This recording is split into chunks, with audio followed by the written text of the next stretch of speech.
mimi laani sana kitendo kilichotokea cha uvunjifu wa amani. Kwa kweli sisi kama Watanzania ambao tumezoea amani toka enzi ya uhuru, nisingependa kijirudie tena. Na vijana wasishawishike kutokana na mataifa ya nje. Kwa sababu mataifa ya nje lengo lao sio zuri kwetu sisi. Sisi tumezoea amani siku zote toka enzi ya mababu.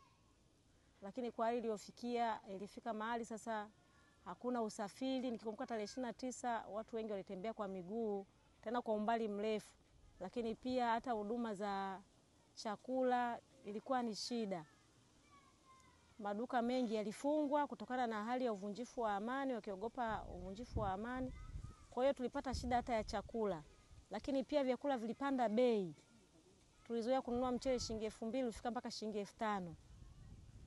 Pia usafiri wa bodaboda, ulikuwa ukibahatisha bodaboda basi sehemu ambayo ya kupanda kwa shilingi 1000 upanda kwa shilingi 5000. Kwa hiyo tumejifunza kitu kwamba Tanzania ni nchi yenye amani. Hatutapenda tena itokee vurugu na hatutashawishika tena kwa maandamano yoyote yatakayokuwa yametangazwa. Tunaomba tu vijana wetu wasishawishike. Tunaendelea kuwaasa na wazazi tukae na vijana wetu. Tuendelee kuwapa elimu, kuwafundisha kwamba kutokuwa na amani kuna madhara makubwa sana.